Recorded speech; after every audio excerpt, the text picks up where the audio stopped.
Why Great Pyrenees aren't meant to be trained. Most people get a Great Pyrenees with a plan.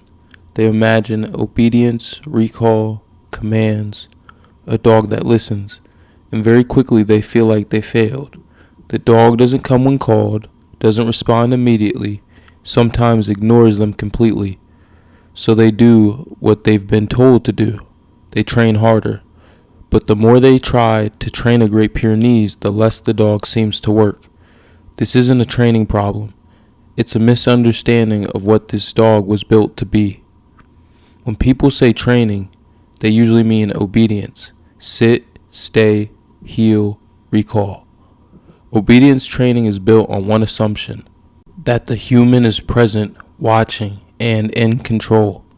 But Great Pyrenees were never designed for that world. They were bred to work alone, at night, out of sight, with no commands coming. Their job wasn't to wait, their job was to decide. Great Pyrenees didn't evolve as companions, they evolved as independent guardians. For centuries they protected sheep and goats in mountain ranges where humans slept, visibility was low, and predators tested boundaries constantly. The dog that waited for instructions failed. The dog that acted independently survived. Every instinct in a Pyrenees points toward autonomy. Distance from humans wasn't a flaw, it was the design. Obedience teaches a dog to defer. Guardian work demands a dog to commit. That's the conflict. An obedience dog asks, is this allowed? A guardian dog asks, is this a threat? Those questions cannot coexist at the same time. If a predator approaches and a dog hesitates, waiting for confirmation, that hesitation is failure. A Great Pyrenees that pauses isn't being stubborn, it's evaluating. Owners often describe Pyrenees as stubborn, but stubbornness implies resistance without reason. What Pyrenees display is selective compliance. They don't ignore commands randomly. They ignore commands they believe conflict with the situation. If they don't move, it's because movement is unnecessary. If they don't come, it's because leaving position would create a vulnerability. From the dog's perspective, ignoring you might be the correct decision. Overtraining creates subtle damage, not loud, not obvious, but real.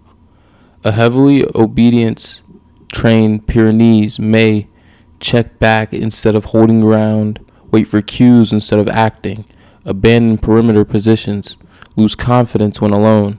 The dog becomes less decisive, less grounded, less willing to escalate when escalation is required. The very thing you wanted, control, replaces the instinct that keeps livestock alive.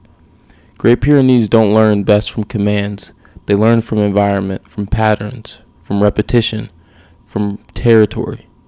They learn where the boundary is, where the threats appear, where livestock sleeps, how pressure moves.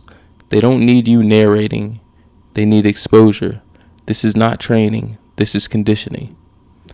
There are things a Great Pyrenees must learn, but they aren't tricks. They aren't obedience drills. They are rules of the land. Teach boundary respect, livestock bonding, neutrality to humans, emergency recall only. Do not demand constant eye contact, instant response, repetitive commands. A guardian that watches everything but you is doing its job. The best working Pyrenees look calm, slow, quiet, unimpressed. They don't posture, they don't rush, they hold ground. They don't bark unnecessarily, but when they do, it's deliberate. These dogs don't look trained, they look rooted. That's not an accident. If your Great Pyrenees doesn't listen like other dogs, that doesn't mean something is wrong. It means something is intact. Great Pyrenees weren't meant to be trained the way obedience dogs are trained. They were meant to be trusted. And sometimes the hardest thing for a human to learn is when to step back and let a guardian do what it was born to do. Great Pyrenees don't blindly accept human authority.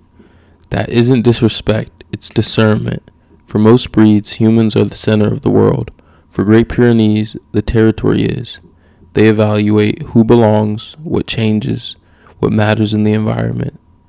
When a Pyrenees ignores a command, it's often because the command conflicts with what the dog is observing.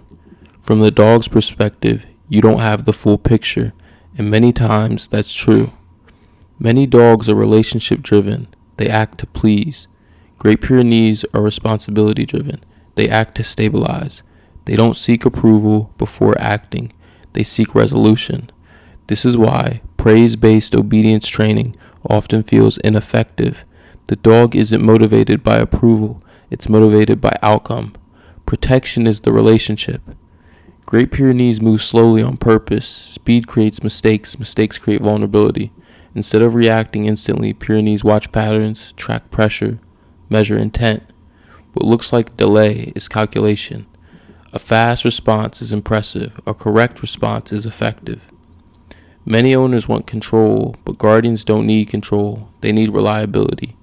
Control requires constant supervision. Reliability works even when no one is watching. A Pyrenees that won't heel on command but holds the perimeter every night is doing exactly what it was bred to do. Reliability beats obedience when lives are on the line. If you enjoyed the video or learned something new, make sure to like, comment, and subscribe.